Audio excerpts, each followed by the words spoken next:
Pag-usapan po natin ngayon ang nakakagulat na balita tungkol sa Wintermute, ang pangalawang pinakamalaking holder ng Nero Ethereum or Nero, kung saan ay nagbenta po sila ng mahigit $3 million na halaga ng tokens.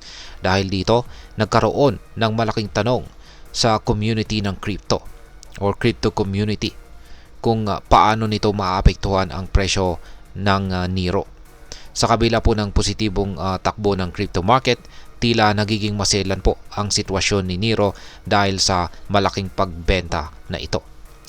At ayan po ang siyang ating pag-uusapan sa video na ito, pero bago po tayo magpatuloy ay nais ko lamang po munang bigyang linaw ang aking disclaimer kung saan ang nilalaman po ng video na ito ay hindi po ito isang financial advice. For education and information purposes lamang po ang layunin nito. Ano po ang mga detalye sa pagbenta ng Wintermute? Ayon po sa datos mula sa Arkham Intelligence ay nagdeposito po ang Wintermute ng 35 million na Nero tokens kung saan ay may katumbas na halaga ng $3.08 million. At yan po ay kanilang ginawa sa Bybit Exchange sa nakalipas na tatlong mga araw.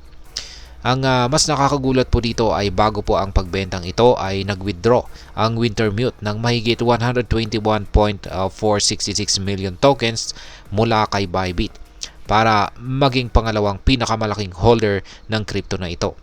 Matapos po ang malaking sell-off, hawak pa rin ng Wintermute ang 10.9% ng kabuuang supply ng Nero, kung saan ay nagkakahalaga po yan ng 108.95 million tokens.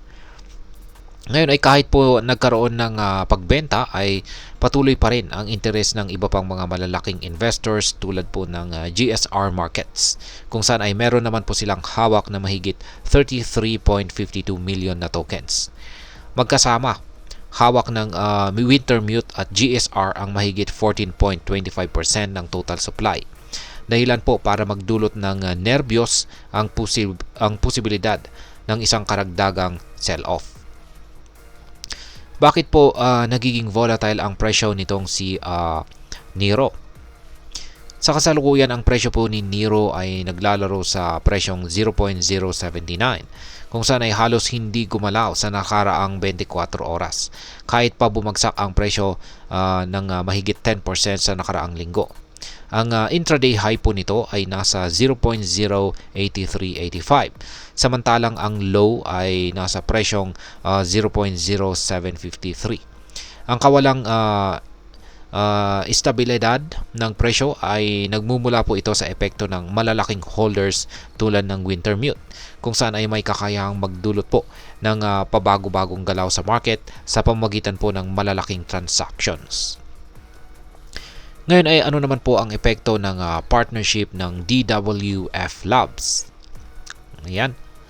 Sa kabila po ng sell-off ay may positibong balita naman po itong si Nero sa kanilang bagong partnership po sa DWF Labs.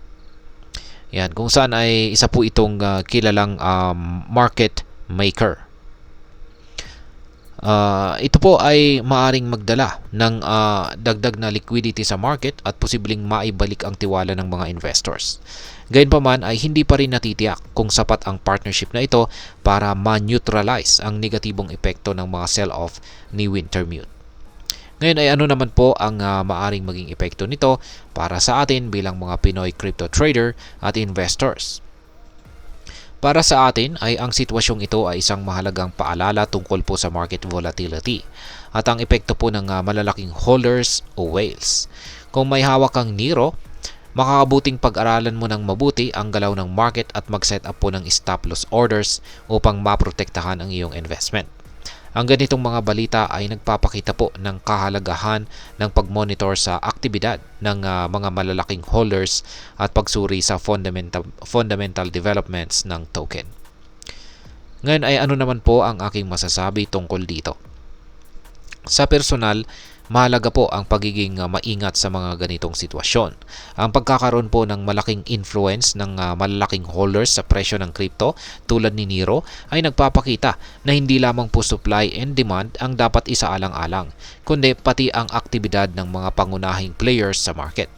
Kung ikaw ay seryosong crypto investors, investor ay gamitin ang mga balitang ito bilang gabay sa paggawa ng isang matalinong desisyon. Kaya bilang paalala, ang mundo ng crypto ay puno po ng oportunidad. Ngunit kasabay nito ang mataas na risk.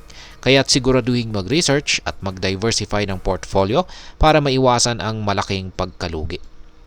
At ayan, hanggang dito na lamang po tayo sa video na ito mga ka-crypto. Sana po ay inyong nagustuhan ang aking paliwanag sa video na ito. Kung inyo po itong nagustuhan, pakiclick lamang po ang like button nito.